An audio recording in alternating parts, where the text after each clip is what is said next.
Story history இல்லை, அவருடைய story இது. அதில் தான் நீங்களும் உங்கள் ஸ்டோரியும் என்னுடைய ஸ்டோரியும் இருக்குது. நீ இவையெல்லாம் செய்தாய், நீ ஆசீர்வதிக்கப்படுவாய். நீ இதெல்லாம் செய்யலைன்னா நீ சாபத்தை தெரிந்து, சபிக்கப்படுவான்னு சொல்ல, நீ சாபத்தை தெரிந்தெடுத்து கொண்டிருக்கிறாய்.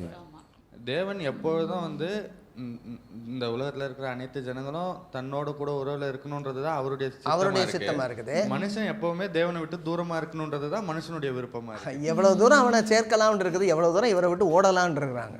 இல்லை, அதாவது கொடுக்காத ஆண்டவர் கேட்குற ஆள் கிடையாது, கொடுத்துட்டு தான் கேட்குறாரு. 5 தாலந்து 2 தாலந்து 1 தாலந்து அவனுக்கு கொடுத்துட்டு தான் கேட்குறாரு. நான் ரசிக்கப்படுறதுக்கு என்ன செய்யணும்? நீ ஒன்றுமே செய்ய வேண்டாம். 2000 வருஷத்துக்கு முன்னாடி எல்லாத்தையும் ஒருத்தர் செஞ்சு முடிச்சிட்டாரு. அதை ஏற்றுக்கொள்ள வேண்டாம், அவ்வளோதான்.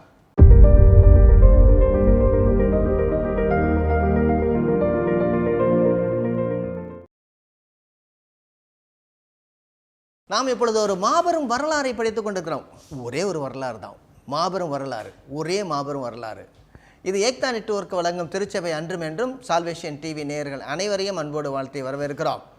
இந்த நிகழ்ச்சியில் நாம் என்ன செய்து கொண்டு இருக்கிறோம் என்றால், இந்த 66 புத்தகங்களையும் எப்படி ஒன்றோடு ஒன்று இணைத்து, அப்படி தான் எழுதப்பட்டிருக்குது. நம்ம தான் படிக்கலை, அப்படி தனித்தனியாக படிச்சிட்டோம். நம்ம சொல்லிக் கொடுக்கும்பொழுது ஏதாவது ஒவ்வொரு நபர்களை குறித்து பேசுகிறோம், அல்லது ஏதாவது ஒரு இடத்துல வந்து போய் ஒரு காலேஜோ ஏதாவது நடத்தும் போது அதை ஒரு குரூப்பாக பண்ணி அதை மட்டும் படிச்சுட்டு போயிட்டோம். இன்னும் பழைய ஏற்பாடுன்னு புதிய ஏற்பாடுன்னு சொல்லி 2ஆக பிரிச்சுட்டோம். அதனால தான் நான் புதிய ஏற்பாடு பழைய ஏற்பாடுன்னு சொல்கிறத முந்தைய ஏற்பாடு இப்பொழுது உள்ள ஏற்பாடு புதிய ஏற்பாடுன்னு சொல்லிகிட்ருக்கோம். இப்படி தான் இணைக்கப்பட்டிருக்கிறது அவ்வளவு. இது ஆண்டவர் நேர்த்தியாக ஒரு மாபெரும் வரலாறாக அவர் இயக்க கொண்டு இருக்கிறார். He is doing his story history இல்லை, அவருடைய ஸ்டோரி இது. அதில் தான் நீங்களும் உங்கள் ஸ்டோரியும் என்னுடைய ஸ்டோரியும் இருக்குது. இல்லை, your story and my story is in his story. இதில் தான் ஒட்டு மொத்தமாக பார்த்துட்ருக்குறோம். இப்போ நம்ம என்ன செய்ய போகிறோன்னா, கொஞ்சம் நீங்கள் தான் இதில் கொஞ்சம் பேசணும். எனக்கு என்னென்னா, இந்த 5 ஆகமங்கள் இப்போ நம்ம இப்போ என்ன பண்ண போகிறோம், இந்த எப்படி பிரிக்கப்பட்டிருக்கிறது அப்படின்னு சொல்லி அதனுடைய என்ன உட்கருத்து என்ன சொல்ல வந்தாங்க, அதில் இந்த 5 ஆகமங்களில் என்ன சொன்னாங்க, ரத்தன சுருக்கமாக என்ன சொன்னாங்க அப்படின்னு சொல்லி நம்ம கொஞ்சம் யோசிப்போமா. இது நல்லா இருக்கும். இது நம்ம சாதாரணமாக நடத்தும் போது நீங்கள் சபையிலையும் இப்படி உட்காந்து 5 ஆகமங்களுடைய ஒட்டுமொத்த செய்தி என்ன அப்படின்னு சொல்லி நம்ம பார்க்கணும். இந்த ஒட்டுமொத்த செய்தி நம்ம அறியாமல் இந்த intent of the canonical intent அப்படின்னா வேத வசனத்தை ஒழுங்குபடுத்தியிருப்பதனுடைய நோக்கம் என்ன, எதற்காக இந்த 5 ஆகமங்களை முன்பதாக வைத்திருக்கிறார்கள். அதுக்கு பின்பதாக நாம் பார்க்குறோம் எதற்காக இந்த தீர்க்க தரிசன புத்தகங்களை நம்ம 2 விதமாக பிரிக்கிறோம். எப்படி பிரிக்கிறோம்? முந்திய தீர்க்க தரிசன புத்தகங்கள், பிந்திய தீர்க்க தரிசன புத்தகங்கள். அப்படின்னா முந்திய தீர்க்க தரிசன புத்தகங்கள் என்ன, நம்ம படிக்கக்கூடிய எல்லா ஹிஸ்டாரிக்கல் புக் 2 ராஜாக்கள் வரைக்கும் உள்ளது முந்திய தீர்க்க தரிசன புத்தகங்கள். பிந்திய தீர்க்க தரிசன புத்தகங்கள் என்பது தீர்க்கதரிசிகளுடைய புத்தகங்கள். தீர்க்கதரிசிகள் எழுதின எல்லா புத்தகங்களையும் நம்ம கொண்டு வந்துடுவோம். இதில் ஒன்று தீர்க்கதரிசனுடைய புத்தகத்தில் வராது, அது தானியனுடைய புத்தகம், அது எழுத்து படைப்பில் வரும். அதற்கு அடுத்ததாக எழுத்து படைப்பு அல்லது சங்கீதங்கள் என்று சொல்லக்கூடியவர்களில் நம்ம அடுத்த குரூப்பை பார்க்குறோம். சரியா, 3 குரூப். இப்போ முதல்ல மோசேயனுடைய ஆகமங்கள் 5 ஆகமங்கள். யாராவது சொல்லுங்களேன், 5 ஆகமங்கள் யாராவது நீ உன்னிக்குள்ள விட்டுட்டு வேற யாராவது சொல்லுங்களேன். 5 ஆகமங்கள். ஆதியாகமம், யாத்திராகமம், எண்ணாகமம், லேவியராகமம், உபாகமம். இந்த 5 ஆகமங்கள், இந்த 5 ஆகமங்களுடைய ஒட்டுமொத்த கருத்து என்ன, எதற்காக இந்த 5 ஆகமங்கள் எழுதப்பட்டது? மோசே இதை எழுதினார்னு தான் சொல்கிறாங்க. இதை சில நேரம் சொல்லுவாங்க, மோசே எழுதுனது எப்படி அவருடைய அடக்கத்தை குறித்தும் எப்படி எழுதுவார் அப்படின்னு சொல்லுவாங்க. அதாவது இதை கம்பைல் பண்ணியிருக்காங்க. பேசிக்காக அதாவது அடிப்படையாக மோசேயனுடைய எழுத்துக்கள் எல்லா இடத்துலையும் இருக்குது. சரியா, மோசேயனுடைய எழுத்துக்கள் இருக்குது. என்ன ஒட்டுமொத்தமாக என்ன சொல்லப்பட்டிருக்குதுல, யாராவது கொஞ்சம் ட்ரை பண்ணுங்களேன். ஒட்டுமொத்தமாக என்ன சொல்ல வர்றாரு எழுதினவர்? யாரோ ஒருத்தர் எழுதினாரோ, 2 பேர் எழுதினாரோ, 3 பேர் எழுதினாரோ, அல்லது பரிசுத்த ஆவியானவர்? இதுதான் ஒழுங்காக நம்ம சொல்லணும். பரிசுத்த ஆவியானவர் எதற்காக இந்த 5 புத்தகங்களையும் நம்முடைய முந்தைய ஏற்பாட்டில் முதலாவதாக வைத்திருக்கிறார்? எப்படி அந்த ஹிஸ்டரி உருவாச்சுன்றதுக்கு முதல்ல எப்படி ஆரம்பமாச்சு, எல்லாமே எதுக்காக ஆரம்பமானுச்சு, ஆண்டவர் எங்கேருந்து கொண்டு வர்றாரு அப்படின்னு சொல்கிறத வைக்கிறாங்க. ஒன்று, ஓகே, சிருஷ்டிப்பிலேருந்து ஆரம்பிக்கிறோம். அதற்கு அடுத்ததாக இந்த ஆபிரகாம்லேருந்து ஆரம்பிக்கிறோம். எனவே இந்த ஆதியாகமத்தினுடைய புத்தகமே என்னென்னா ஆரம்பத்தின் புத்தகங்கள் இல்லை. 12வது அதிகாரத்துக்கு முன்னாடி 5 வம்சாவளிகளும், அதற்கு பின்பதாக 12வது அதிகாரத்துக்கு பின்பதாக 50வது அதிகாரம் வரைக்கும் அடுத்த ஒரு 5 வம்சாவளிகளும் ஜெனிசிஸ் அப்படின்னு சொல்லுவாங்க. சரி, உற்பத்தி எப்படி ஆரம்பிச்சிச்சு, இதெல்லாம் எப்படி நடந்தது அப்படிங்கிறது இருக்குது. அதுக்கு அடுத்ததாக என்ன பார்க்கணும், வேறு என்ன பார்க்கணும், எதற்காக இது 5 ஆகமங்களும் எழுதப்பட்டது? ட்ரை பண்ணுங்க. அவருக்கென்று அவர் ஒரு ஜனத்தை தெரிந்து கொண்டு அவங்கள எப்படி வழி நடத்தி வராரு அப்படின்றத. ஓகே, ஒரு குடும்பத்தை எடுத்து அதன் மூலமாக ஆண்டவர் என்ன செய்ய போகிறார் அப்படின்னு சொல்லி கொண்டு வரார். அதுக்கு ஒரு குடும்பம், அதுக்கு அடுத்ததாக ஒரு ஜன கூட்டம். Very good. அடுத்ததாக முதலாவதாக இந்த உலகத்தையே அவர் படைக்கிறாரு. உலகத்தை மட்டும் இல்லை, அண்ட சராசரங்களை எல்லாவற்றையும் படைக்கிறார். அதற்கு அடுத்ததாக ஒரு குடும்பத்தையும் ஒரு தேசத்தையும் எடுத்து அதன் மூலமாக கர்த்தர் என்ன செய்ய போகிறார், வேற என்னெல்லாம் படிக்கிறோம். அதில் அவங்க எப்படி லாஸ் அண்ட் ரெகுலேஷன்ஸ் இந்த ஃபேமிலி இருக்கணும், அவர்களுக்கு சட்டத்திட்டம் கொடுத்து அதை எப்படி அதுக்குள்ள ஒரு கர்த்தருடைய பிள்ளைகளாக வாழ்கிறார்கள் அப்படிங்கிறதுக்காக அதையும் கொடுத்துருக்காங்க. அதாவது அவர் ஒரு நோக்கத்தோடு அவர்கள் கொண்டு வர்றாரு. அந்த நோக்கத்தோடு வாழ வேண்டும் என்றால் ஒரு ஒழுங்குமுறைமை இருக்க வேண்டும். அந்த ஒழுங்குமுறைமையை கொடுக்குறாரு. வேற என்ன? அதான் ஒரு குடும்பத்தோடு கூட ஆரம்பிக்கணும் அப்படின்றத அதை ஆரம்பிக்கிறதுக்கு காரணம் ஆண்டவருடைய பிளானில் இருந்தது. அவர் தீர்க்க தரிசனமாக உரைச்சிருந்தார். சாத்தானோடு கூட சொன்னார் 3:15 அது 3:15 சொன்னார், உன் வித்துக்கும் ஸ்திரீனுடைய வித்துக்கும் நான் பகை உண்டாக்குவேன் அப்படின்னு சொல்லி.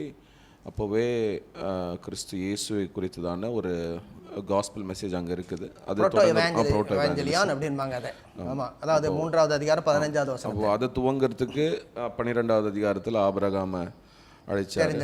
இதெல்லாம் அதெல்லாம் ரெக்கார்ட் பண்ணுவதற்கும் அதுக்கப்புறம் அவங்களுக்கு கட்டளைகளை கொடுத்து சொல்லப்பட்ட வாக்கின்படி நீ நடந்தனும் உனக்கு ஆசீர்வாதம் அப்படின்ற பைபிளில் வாசிக்கிறோம். அதாவது ரொம்ப ரத்தன சுருக்கமாக சொல்லுவாங்க எல்லாத்தையும். நீ இவையெல்லாம் செய்தாய், நீ ஆசீர்வதிக்கப்படுவாய். நீ இதெல்லாம் செய்யலைன்னா நீ சாபத்தை தெரிந்து, சபிக்கப்படுவான்னு சொல்ல, நீ சாபத்தை தெரிந்தெடுத்து கொண்டிருக்கிறாய். நான் உன்னை சபிக்கிறேன் இல்லை, நீனா யூ செலக்டட். உனக்கு முன்பதாக சாபத்தையும் ஆசீர்வாதத்தையும் சாபத்தையும் வைக்கிறேன். நீ எதை சேர்ந்து இருக்கணும் அப்படிங்கிறாரு. வேற என்ன இருக்கு? ஒரு சந்ததிகளுக்கு இது சொல்லி கொடுக்கணும். அடுத்த சந்ததிகளுக்கு இதை நீ போதிக்க வேண்டும், போதிக்கணும். அவங்களுக்கு இதெல்லாம் எழுதி வைக்கணும். அவங்க கேட்கும்போது இதெல்லாம் நீங்க சொல்லணும் அப்படின்ற. உட்காரும் போதும், எழுந்திருக்கும் போதும், நடக்கும் பொழுதும், படுக்கும் பொழுதும், வீட்டில எல்லாம் எழுதி வைக்கணும். ஞாபகக்குறியாக முன்வாக வைக்கணும். எல்லாம் அவங்களுடைய இந்த வேத வசனத்தை நீங்க போதிக்கணும். அதாவது எபிரேய முறையின்படி பிள்ளைகளை நம்ம வளர்த்தோம்னா நிச்சயமா பிள்ளைகள்ல கர்த்தருக்குள்ள நல்லா இருப்பாங்க. அடுத்தது உலகத்திலேயே நல்ல சிறந்து விளங்குவாங்க. ஏன்னா இந்த யூத மக்கள் தான் இப்பொழுது உள்ள சயின்ஸ்லேயும் சரி மற்ற எல்லாவற்றிலையும் உயர்ந்து நிற்கிறது காரணம் அவங்களுடைய எஜுகேஷன் சிஸ்டம். அந்த மாதிரி தான் கொண்டு வந்திருக்காரு ஆண்டவர். கொண்டு வந்தது எஜுகேஷன் சிஸ்டம். 5 வயசுக்குள்ளேருந்து படிக்க ஆரம்பிச்சிடும். 5லேருந்து கிட்டத்தட்ட 12 வயசுக்குள்ளே வேதத்தை எல்லாத்தையும் மனப்பாடம் பண்ணிடுறாங்க.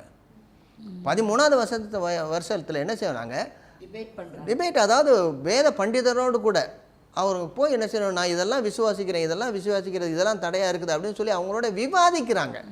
வேதத்தை எடுத்து நம்ம பிள்ளைங்களாம் செய்கிறாங்க, நல்லா செய்கிறாங்க. ஆனால் என்ன செய்கிறாங்கன்னா அதிகமாக இந்த டெக்னாலஜியை பற்றியும் இந்த ஐஃபோன் எப்படி இருக்குது பற்றியும் அதைத்தான் விவாதிக்கிறாங்களே தவிர வேத வசனத்தை எடுத்து விவாதிக்கிற மாதிரி தெரியல. பெற்றோரோட கூட விவாதம். உங்களுக்கு ஒன்றும் தெரியாது, உங்களுக்கு தான் எல்லாம் தெரியும். ஆமாம், உங்களுக்கு ஒன்றும் தெரியாது. ஆமாம், உனக்கு ஒன்றும் தெரியாது, சும்மா இருப்பா.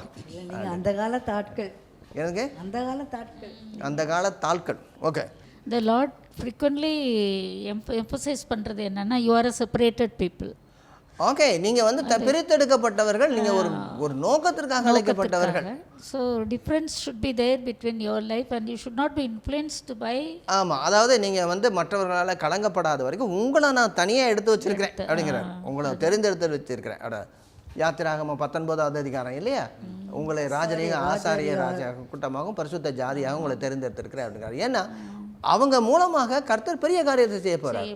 ஆமாம், இந்த 5 ஆகமங்கள்னால தான் தேவன் யார் என்பதும் மனிதன் யார் என்பதும் நமக்கு கிளியரா தெரியுது. யார் எந்தெந்த இடத்துல இருக்கிறாங்கன்னு புரியுது.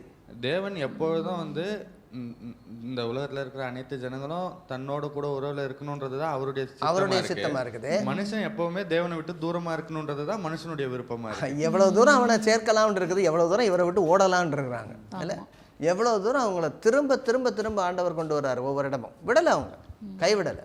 அதாவது அவர் இஸ்ரவேல் அப்படின்னு ஒரு சந்ததியை தனியா பிரித்தெடுத்ததும் நோக்கமே இந்த எல்லா உலகத்துல இருக்கிற எல்லா குடும்பங்களும் அவங்க மூலமா ஆசீர்வதிக்கப்படணும், தேவனிடத்துல சேரணுன்றதுக்காக தான் அவங்கள செப்பரேட். நம்ம இந்த வரக்கூடிய நிகழ்ச்சிகள்ல இந்த ஆபிரகாமோடு கூட கர்த்தர் செய்த வாக்குத்தத்தம் உடன்படிக்கையும் பார்க்க போகிறோம். அநேகர் இந்த நாட்களில் ஆபிரகாமுடைய ஆசீர்வாதங்களை எடுத்து வச்சு அள்ளி தெளிக்கிறாங்களே தவிர எதற்காகயா ஆண்டவர் இந்த ஆசீர்வாதத்தை கொடுத்தாருன்னு கேட்குறே கிடையாது. நம்ம அதை குறித்து ரொம்ப அதிகமாக பார்க்க போகிறோம். ஆண்டவர் ஏதோ ஒரு நோக்கத்திற்காக இவர்களை அழைத்திருக்கிறார். அவருடைய திட்டம், மாபெரும் திட்டம் ஒன்று இருக்குது. அந்த திட்டத்துக்காக அழைத்திருக்கிறார். இதுதான் நம்ம இதுக்குள்ளே இந்த 5 ஆகமங்களுக்குள்ளே நம்ம பார்க்குறோம். வேற என்ன இருக்கு? அப்போஸ்தலர்கள் எல்லாருமே ஆபிரகாமுடைய ஆசீர்வாதம்னு பேசும்போது அவங்க மேலே சொல்லப்பட்ட எதையுமே பேசல. நம்ம அதை குறித்து நம்ம இதுக்கு வரும்பொழுது என்ன நம்ம அதிகமாக பேசுவோம். இப்பொழுது ஒட்டுமொத்தமாக என்ன இந்த 5 ஆகமங்களிலே கொடுக்கப்பட்டிருக்க, எதற்காக இந்த 5 ஆகமங்களை பரிசுத்த ஆவியானவர் நம்முடைய 66 புத்தகங்களோடு கூட இணைத்து முதலாவதாக வைத்திருக்கிறார். இதுதான் நம்ம கேட்க போகிறோம். இஸ்ரவேல் ஜனங்கள் மூலமாக உலகத்தில் இருக்கிற எல்லாரும் தேவன் எப்படிப்பட்டவர்ன்றதை தெரிஞ்சுக்கணும் அப்படின்றதுக்காகவும் அந்த வாதைகளை அனுமதிக்கிறாரு அப்படின்னு பார்க்கணும். ஓகே, எதற்காக? என்னது வாதைகள்? வாதைகளை அனுமதி. ஓகே, அதாவது வரக்கூடிய தண்டனைகளும் சரி, ரெண்டையுமே நம்ம பார்க்கணும்.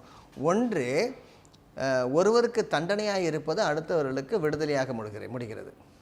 ஆனால் அந்த இவருக்கு தண்டனையாக உள்ளது அவங்க செய்தவைகளுக்காக உள்ள தண்டனைகளை தவிர செய்யாதவைகளுக்காக கிடையாது. அதாவது கொடுக்காத ஆண்டவர் கேட்குற ஆள் கிடையாது. கொடுத்துட்டு தான் கேட்குறாரு. 5 தாலந்து 2 தாலந்து 1 தாலந்து அவனுக்கு கொடுத்துட்டு தான் கேட்குறாரு. அதுக்கு பின்பதாக அவங்க செய்யலைன்னா யாரையாவது ஒருவரை கொண்டு அவர்களை தண்டிக்கிறார். அப்படி தண்டிக்கும் போது இன்னொருவரை விடுவிக்கிறார். இப்போ என்ன செய்யணும்னா, எல்லாருக்குமே தெரியுது கர்த்தர் எப்படி நியாயத்தோடு எல்லாவற்றையும் செய்கிறான்னு தெரியுது. அவருடைய தண்டனைகள், வாதைகள் எல்லாமே ஒரு நியாயத்திற்குள்ள கட்டுப்பட்டு இருக்கிறது. சிலர்லாம் சொல்லுவாங்க, இந்த பழைய ஏற்பாட்டினுடைய, அதாவது முந்தைய ஏற்பாட்டினுடைய கர்த்தர் இஸ் அ கில்லிங் காட், எல்லாரையும் கொண்டு போடுறாரு அப்படின்னு தான் சொல்லுவாங்க. நம்ம அதை குறித்து நம்ம விளக்கமாக பார்க்கலாம். ஆனால் கர்த்தர் விடுதலையை கொண்டு வருகிறார். அதை நம்ம பார்க்கணும் தெளிவாக. இந்த 5 ஆகமங்கள் தான் இந்த பின்னாடி வர மற்ற எல்லா புத்தகத்தினுடைய தேவையை நமக்கு விளக்குது.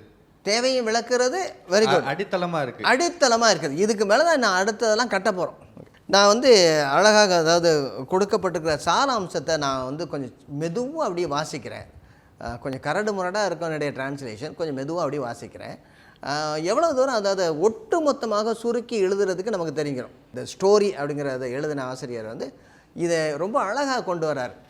நான் இதை அதிகமாக அந்த எழுதின ஆசிரியர் இடத்துலேருந்தும், அதற்கு பின்பதாக வால்டர் கெய்சர் அப்படின்னு சொல்லக்கூடியவர், அவர் முந்தைய ஏற்பாட்டினுடைய வேதாகம இறையியலில் வல்லுனர். அநேக புத்தகங்கள் இருக்கார். எனக்கு எங்களுடைய ப்ரோக்ராமில் அவர் தான் மென்டராக இருந்து நடத்தினார். நான் வாசிக்கிறேன். மோசையினுடைய நியாயப்பிரமாணம். நியாயப்பிரமாணம் கர்த்தர் தம்முடைய திட்டத்தை வெளிப்படுத்துவதற்கான தொடக்க தளம். திட்டத்தை வெளிப்படுத்துகிறாரு, அதை ஆரம்பிக்கக்கூடாது. நீங்கள் எல்லாரும் சொன்னீங்க, நீங்கள் ஆரம்பிக்கிறது தொடக்கத்தலம். அனைத்து படைப்புகள் இந்த உலகத்தில் கொடுக்குது. அதில் மனிதனுடைய வீழ்ச்சி, அடுத்தது அவனுக்கு வீழ்ச்சி அடைந்தது குறித்தும், பின்பு அவன் எப்படி வாழ வேண்டும் என்பதை குறித்து அவர் ஒரு கூட்டத்தை தெரிந்திருக்கிறார். அதற்கு பின்பதாக அவர்களுக்கு நியாயப்பிரமாணம் கொடுக்கிறார். நியாயப்பிரமாணம் கொடுத்து எப்படி அவர்கள் திரும்ப இணைந்து வாழ வேண்டும் என்கிறார், எடுத்துரைக்கிறது. ஆனாலும் மனிதன் மறுபடியும் மீட்டெடுக்கும் கர்த்தருடைய வாக்குத்தத்தத்திலே ஒரு சிறிய ஒளியை கொடுக்கிறது. இது என்ன சொல்ற, விழுந்து போகிறான் மனிதன், ஆனால் அவனை திரும்ப மீட்டெடுத்து கர்த்தர் ஒரு வாக்குத்தத்தத்தை கொடுக்கிறார். ஒரு நல்ல பூரணமாக வாக்குத்தத்தத்தை கொடுக்க, அந்த வாக்குத்தத்தை நிறைவேற்ற போகிறார். அதற்கான ஒரு சிறிய ஒளியை, ஒரு ஸ்மால் லைட்டிங்கை நம்ம பார்க்குறோம். இயேசுவில் தான் அது பூரணப்படுது. பின்பதாக நியாயப்பிரமாணம் மனிதன் கர்த்தருடைய படைப்பின் அழைப்பினுடைய முறைமையின்படி இசைவாய் கர்த்தரோடு கூட வாழ்வதற்கு தேவையான தலை சிறந்த கருத்துக்களுடைய நுண்ணறிவை கொடுக்கிறது. எப்படி கர்த்தரோடு வாழ வேண்டும் என்பது நல்லா கவனிங்க. நியாயப்பிரமாணத்தை செய்கிறதுனால ஒருத்தன் கர்த்தருக்கு பிரியமாக இல்லை, கர்த்தருக்கு பிரியமானபடியினாலே ஒருவன் நியாயப்பிரமாணத்தை சொல்கிறான். அப்போ எப்படி நம்ம அறிந்து கொள்ள வேண்டும் என்கிறது எனக்கு கொடுக்கிறது. அத்தோடு மனிதன் எப்பொழுதும் இந்த முறைமையை எதிர்க்கும் சுபாவம் படைத்தவன் என்ற புரிதலையும் நமக்கு கொடுக்கிறது.